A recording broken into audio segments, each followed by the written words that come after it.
আজকের লেকচারে আমরা শুরু করব ট্রান্সলেশন লুক অ্যাসাইড বাফার। এর শর্ট ফর্মটা হচ্ছে টিএলবি বলেও কিন্তু আমরা চিনি। এই কনসেপ্টটা খুবই important from the university point of view and from the GATE এবং নেট। যারা কম্পিটিটিভ জন্য পড়াশোনা করছে তাদের জন্য ইম্পর্টেন্ট এবং ইউনিভার্সিটিতে কিন্তু প্রশ্ন দিচ্ছে। এই টপিকটা দুটো সাবজেক্টে কভার করা হয়, একটা হচ্ছে কম্পিউটার আর্কিটেকচার আর একটা হচ্ছে তোমাদের অপারেটিং সিস্টেম। দুটো সাবজেক্টের লোকেরা এই ভিডিওটা দেখতে পারো, কনসেপ্টটা এক। তো সেই সূত্রে আমি মেনলি এটা যারা আর্কিটেকচার পয়েন্ট অফ ভিউ থেকে দেখছো, ডাব্লিউবিটি সিলেবাসে রয়েছে তোমাদের ইউনিভার্সিটি সিলেবাসে, সেই সূত্রে আমি এটা কভার করছি। ওএস এর যারা পয়েন্ট অফ ভিউ থেকেও যদি ভেবে দেখো তোমরা দেখতে পারো, কোনো অসুবিধা নেই। অলরেডি আমার ওএস এর সেপারেট প্লেলিস্ট রয়েছে, ওখানেও আমি এই কনসেপ্টটা কভার আপ করিয়েছি, ওখানে গিয়েও তোমরা চাইলে দেখতে পারো, কোনো অসুবিধা নেই। তো সেই সূত্রে আমরা কিন্তু এর আগের লেকচারগুলোতে বেসিক পেজিং কাকে বলে, পেজ ফল্ট কাকে বলে, ভার্চুয়াল মেমোরি কি জিনিস এবং পেজিং দিয়ে একটা অঙ্কও করেছি, পেজ ফল্টের একটা অঙ্ক আমরা করেছি।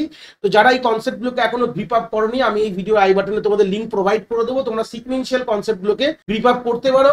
একটা কথা বেসিক বেয়ার মিনিমাম কথা বলে দিই, যে পেজিংটা যদি না জানো পেজিং কাকে বলে, তাহলে এই টপিকটা কিন্তু বুঝতে একটু হলেও অসুবিধা হবে। বেসিক পেজিং এর আইডিয়াটা কিন্তু এখানে কাজে লাগছে। আমি তাও একটা বেসিক ওভারভিউ বলে দেবো পেজিং জিনিসটা কি, যাতে জিনিসটা তোমরা কানেক্ট করতে পারো।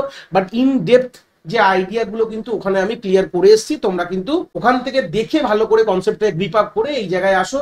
আমি ধরেই নেবো তোমরা এই ব্যাপারটা জানো বেসিক পেজিং কি জিনিস। তো চলে আসি, কথা বলি কি বলছে ট্রান্সলেশন লুক অ্যাসাইড বাফার। দেখো পেজিং এ কি বলেছিলাম, তাহলে একটু গল্প চলে আসি।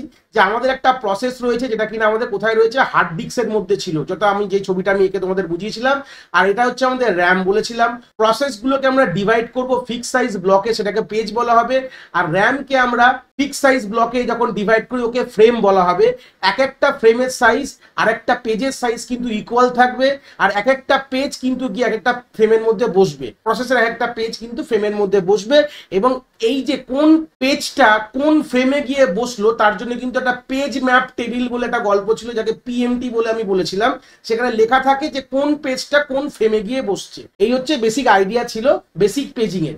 এবার এই গল্পটাকে সরিয়ে রেখে চলে আসবো ট্রান্সলেশন লুক অ্যাসাইড ব্যাপার জিনিসটা কেন আসলো, প্রথম প্রশ্ন। তারপর আমরা এর ব্যাপারে কথা বলবো। চলে আসি, এইটুকু তো আমরা ওখান থেকে ক্লিয়ার ছিল। যে ছবিটা তোমরা দেখতে পাচ্ছ, যে ছবিটা আমি স্ক্রিনে তোমাদের রেখেছি, পাশে এই ছবিটার দরকার নেই, এটা মুছে দিই। তো এই ছবিটা ভালো করে দেখলে বুঝতে পারছো যে এখানে কি কি জিনিস তোমাদের চেনা মনে হচ্ছে। দেখো পেজ টেবিলটা তোমার চেনা, অলরেডি পেজ টেবিলের ব্যাপারে কথা বলেছি। আর এখানে র্যাম রয়েছে, র্যামের আমরা ফ্রেম নাম্বারিং করে ফেলেছি। উপরে দেখো লেখা আছে ফ্রেম নাম্বার, দেখতে পাচ্ছ স্ক্রিনে ফ্রেম নাম্বার 0 1 2 করে ফ্রেম নাম্বারিং করেছি র্যামের মধ্যে।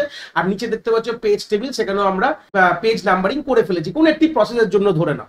এবার মেন প্রশ্নটা কি, আগে সেখানে আসি। সিপিইউ কি জেনারেট করে, এটাও কিন্তু আমরা পেজিং এ বুঝিয়েছিলাম। আমরা লজিক্যাল অ্যাড্রেস জেনারেট করে। লজিক্যাল অ্যাড্রেসে দুটো ভাগ আছে, প্রথমটাকে বলা হয় পেজ নাম্বার, দ্বিতীয়টাকে বলা হয় পেজ অফসেট। ভালো কথা, কিন্তু জিনিসটা কোথায় পড়ে আছে, পড়ে আছে র্যামের মধ্যে। র্যাম মানে হচ্ছে ফিজিক্যাল মেমোরি। র্যামকে আমরা আরেকটা কথা বলা হয় মেন মেমোরি বা ফিজিক্যাল মেমোরি। তাহলে আমাদের আলটিমেটলি এই লজিক্যাল থেকে আমরা ফিজিক্যাল অ্যাড্রেস কি করে কনভার্ট করতাম, এমএমইউ মেমোরি ম্যানেজমেন্ট ইউনিটের ব্যাপারেও কিন্তু আমরা কথা বলেছিলাম পেজিং। এই জন্য বললাম ভিডিওটা দেখে আসলে জিনিসটা আরো গ্রিপিং হবে। আমি কিন্তু ধরে নিচ্ছি তোমরা এই আইডিয়াগুলো জানো, কিভাবে কি কনভার্ট হয়েছিল, কি বৃত্তান্ত, ওখানে আমি সব বলেছি। তো সেই সূত্রে দাঁড়িয়ে আমাদের এমএমইউ কি করতো, আমাদের লজিক্যাল থেকে ফিজিক্যাল অ্যাড্রেসে কনভার্ট করতো। ফিজিক্যাল অ্যাড্রেসেও দুটো জিনিস থাকবে, একটাকে বলা হয় ফ্রেম নম্বর থাকবে, একটাকে বলা হয় ফ্রেম অফসেট থাকবে। ভালো কথা, with the help of page table. Page টেবিলের সাহায্যে লজিক্যাল অ্যাড্রেস থেকে, আমি এই ছবিটা দাগ মারছি দেখো, এই লজিক্যাল অ্যাড্রেস থেকে পেজ টেবিলের সাহায্যে আমরা কিন্তু ফিজিক্যাল অ্যাড্রেস পেতাম। এটা কিন্তু অলরেডি কিন্তু আমরা বেসিক পেজিং এর কনসেপ্টে আমরা জেনে গেছিলাম। এইবার প্রশ্নটা কি, টিএলবি কেন এসছে এই কথাটা প্রথমে বলে দিই। দেখো আমরা যখন পেজগুলো ধরে নাও পাশে ছোট করে হার্ড ডিস্ক রাখলাম, এই হার্ড ডিস্ক থেকে কোনো একটি প্রসেসের পেজ উঠে আমাদের র্যামের কোনো একটি ফ্রেমে বসেছে। ধরে নাও আমি কোনো একটি পেজে কোনো একটি ফ্রেমে এসে বসে গেছে, মানে র্যামের যে ডিভাইডেন্স গুলো কি বলা হয়, ফ্রেম বলা হয়। কোন একটি প্রসেসের কোন একটি পেজ ফ্রেমে বসে আছে। তো এর এন্ট্রিটাও আমাদের পেজ টেবিলের মধ্যে হয়ে গেছে। ভালো কথা, আমাদের এবার বলো এই পেজ টেবিলটা কোথায় আছে, বড় প্রশ্ন। Page where the page table is, এখানে পেজ টেবিলটা কোথায় আছে, লোকেশন কি আছে পেজ টেবিলের, কোথায় পড়ে রয়েছে, বড় প্রশ্ন। বলবে ভাই র্যামের মধ্যে আছে, কোথায় আছে, তাহলে পেজ টেবিলটাও র্যামের মধ্যেই থাকে। এটা কি, ধরুন একটা পেজ টেবিল, পিএমটি মানে পেজ ম্যাপ টেবিল বা পেজ টেবিলও বলতে পারো। তাহলে আলটিমেটলি ভালো করে দেখে দেখো যে আমাদের যে পেজ টেবিলটাও র্যামে থাকে এবং আমাদের যে পেজগুলোও র্যামে থাকে। তার মানে ধরে নাও সিপিইউ যখন কোনো একটি লজিক্যাল অ্যাড্রেস জেনারেট করে তখন সেটা আমাদের মেমোরি ম্যানেজমেন্ট ইউনিট কি করে, পেজ ম্যাপ টেবিল দেখে তার অরিজিনাল ফ্রেম নাম্বারটা খুঁজে পেলো, পেয়ে সেই জায়গায় গিয়ে ওটাকে তুলে আনলো। তাই তো গল্পটা তাহলে দুবার, মানে আমাদের মেন মেমোরিকে দুবার অ্যাক্সেস করলো। মানে আলটিমেটলি প্রথমে আমাদের পেজ টেবিল অ্যাক্সেস হলো, তারপর আমাদের মেন মেমোরি যেখানে আছে সেই লোকেশনটা সেখানে গিয়ে তুলে আনলো।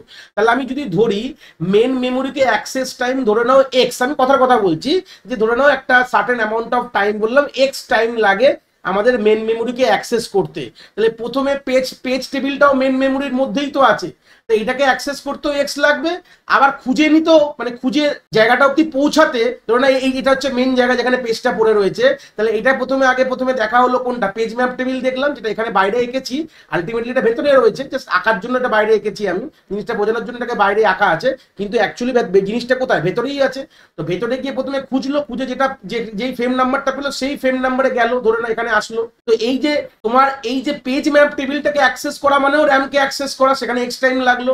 আর নর্মাল র্যামকে যখন গিয়ে ফ্রেমটাকে খুঁজছে, ফ্রেমের মধ্যে যে পেজটাকে খুঁজে সিপিইউ কে দিল, সেটা করতে গিয়েও আমাদের এক্স অ্যামাউন্ট অফ সময় লাগলো। তাহলে যদি যোগ করে দাও তো টোটাল কত সময় লাগলো, 2x সময় লাগলো এই ব্যাপারে। তো এটা 2x কিন্তু অনেকটা বেশি অ্যামাউন্ট অফ টাইম। একটু কথা বলে দিই, র্যামকে অ্যাক্সেস করতে তুলনামূলক কিন্তু অনেকটা বেশি সময় লাগে। তো এই গল্পটাকে মাথায় রেখে, ভালো কথা শুনে নাও, এই গল্পটাকে মাথায় রেখে নতুন একটি জিনিস আসা হলো যাকে বলা হয় টিএলবি। টিএলবির ফুল ফর্ম হচ্ছে ট্রান্সলেশন লুক অ্যাসাইড বাফার। এটা কোথায় রয়েছে, এটা ক্যাশ মেমোরির মধ্যে রয়েছে। কোথায় রয়েছে, ক্যাশ মেমোরির মধ্যে কিন্তু এই টিএলবি টেবিলটা রয়েছে। এর মধ্যে কি থাকে, সেম, এর মধ্যে শুধু ফ্রেম নাম্বার গুলো থাকে। কি থাকে, ফ্রেম নাম্বার থাকে। ক্লিয়ার হয়ে গেছে। ম্যাপিংটা কিভাবে হয় দেখো, আমরা বেসিক যখন ক্যাশ মেমোরি পড়েছিলাম একটু হলেও তোমাদের মনে আছে, আমাদের অলরেডি এই লেকচার সিরিজে রয়েছে ক্যাশের ব্যাপারগুলো। ক্যাশও এরকম ব্লকসে ডিভাইড হয়, ক্যাশের এরকম ট্যাগ বিট থাকে যেটা আইডেন্টিফাই করার জন্য। এই ট্যাগের ব্যাপারে কথা বলবো না কিন্তু বেশি, এখানে অলরেডি ধরে নেবো তোমরা জানো। না জানলে আমার প্লেলিস্ট ভিজিট করো, computer architecture cache memory in depth আমি পড়িয়েছি, ওখান থেকে কনসেপ্টগুলোকে তুমি গ্রিপ আপ করতে পারো। তো সেই সূত্রে গেলে এই যে ট্যাগ বিটে ধরে নাও আমাদের পেজ নাম্বারটা লেখা রয়েছে। এইবার দেখো সিপিইউ যখন লজিক্যাল অ্যাড্রেস জেনারেট করলো, সেখান থেকে যে পেজ নাম্বারটা ডাইরেক্ট কম্পেয়ার করলো, এই ট্যাগ বিটে কম্পেয়ার করা হলো, যে কম্পেয়ার করে এই পেজ নাম্বার আর এই পেজ নাম্বার যখন সমান হলো, সেখান থেকে আমি সেই ফ্রেম নাম্বারটা পেয়ে গেলাম। ডাইরেক্টলি আমি কিন্তু ওই ফ্রেমে, ওই মেমোরি, ওই পজিশনে, ওই জায়গায় চলে গেলাম। তাহলে এখান থেকে কি হলো, টিএলবি কে প্রথমে অ্যাক্সেস করলাম, টিএলবি কে অ্যাক্সেস করে যে ফ্রেম নাম্বারটা পেলাম, সেই ফ্রেম নাম্বারে আমাদের ওখান থেকে মেমোরি থেকে তুলে আনলো। ফ্রেমটা কিন্তু মানে তো কখনোই ভাববে না যে পেজটা কিন্তু টিএলবি তে থাকে, জাস্ট ওর ম্যাপিংটা থাকে। যেরকম আমরা পেজ ম্যাপ টেবিল রাখলাম, সেরকমই একটা ম্যাপিং আমি টিএলবির মধ্যেও রাখছি। টিএলবিটা অ্যাকচুয়ালি ক্যাশ মেমোরির মধ্যে রয়েছে।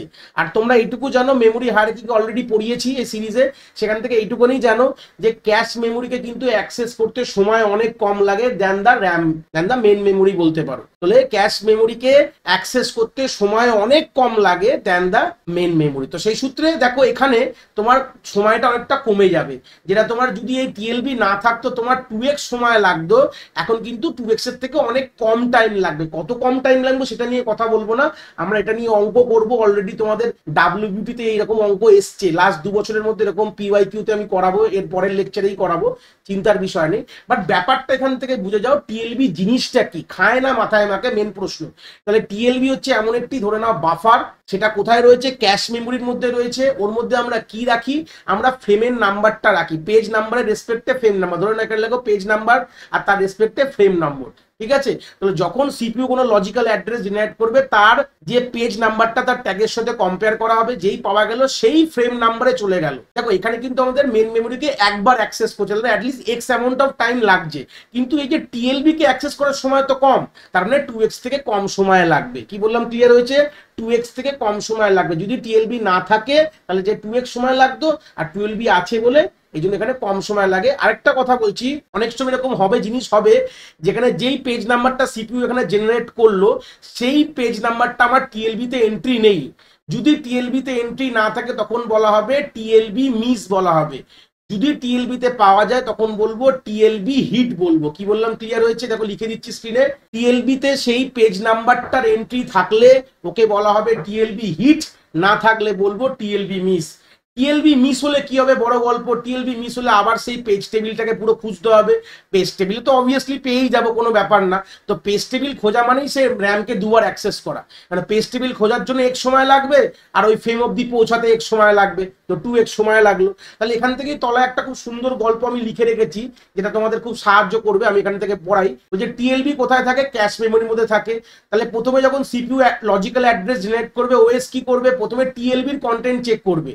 যদি পেয়ে যাওয়া যায় টিএলবি কন্টেন্টটা, যে ফ্রেম নাম্বারটা পেয়ে গেলাম ওখান থেকে, তাহলে সেটা সেই ডিজায়ার লোকেশনে চলে যাবো র্যামে, তাকে বলা হবে টিএলবি হিট। তার মানে কি টিএলবি তে পাওয়া মানে ওটাকে বলা হয় টিএলবি হিট, তার মানে আমরা ডাইরেক্ট র্যামে চলে গেলাম। তাহলে সেখান থেকে আমাদের এফেক্টিভ মেমোরি অ্যাক্সেস টাইমের ফর্মুলা কি হবে? দেখো অলরেডি কিন্তু পেজ ফল্টও আমরা এই জিনিসটা করেছিলাম। Effective memory address time, effective memory access time, address বলে দিচ্ছি ভুল করে, এটা অ্যাক্সেস টাইম হবে। তো সেই সূত্রে দাঁড়িয়ে প্রথমে কি আছে? প্রথমে TLB access time plus main memory. তাহলে টিএলবি যা বলে দেওয়া হবে সেটা তোমাদের থাকবে, আর এখানে মেন মেমোরির অ্যাক্সেস টাইম। এই হচ্ছে বেসিক গল্প।